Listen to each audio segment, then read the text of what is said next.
Samantala, humiling na raw ang NBI ng red notice sa Interpol para maaresto ang dating kongresistang si Saldico.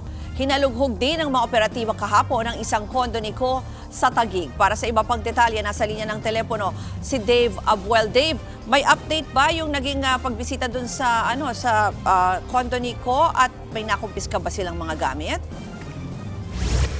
Ruth, mahalagang dokumento na posibleng magamit na ebidensya laban sa maanomalyang flood control projects ang nakumpiska ng mga operatiba ng National Bureau of Investigation kahapon sa paghalughog nila sa kondo ni Zaldico sa Taguig City. Kahapon ng pasukin ng mga operatiba mula sa Organized and Transnational Crimes Division ng NBI ang kondo. Hawak ang search warrant mula sa Taguig Court.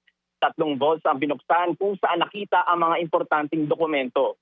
Hindi muna isiniwalat ng tagapagsalita ng NBI na si Attorney Palmer Malyari kung anong laman ng mga dokumentong ito. Pero importante umano ang mga ito sa gumugulong na investigasyon sa anomalya sa flood control project. May pera rin daw na nakita sa loob ng kondo, pero nasa 10,000 pesos lamang daw ito. Natapos ang pag-implementa ng search warrant bandang 12:30 a.m. kanina. Ginagawa na ng NBI ang inventory sheet ng mga nakolektang ebidensya at magsasagawa ng post-operation report na kasamang isusumite sa Taguig Court na siyang naglabas ng search warrant. Samantala, kinumpirma rin ng NBI na may pending application for red notice sa Interpol laban kay Co. Aniya, idinaan ang request sa Philippine Center for Transnational Crimes noong November 23.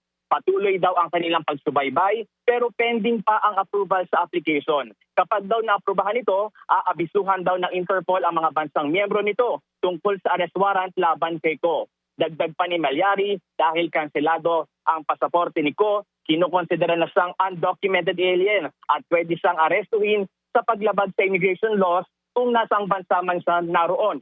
Saka sa ide-deport. Sa ngayon, patuloy din daw ang paghahanap ng NBI kay Zaldico. Kinukumpirma rin nila ang huling impormasyon na nasa Portugal ito. Ruth. Yan po ang Express Report ni Dave Abuel.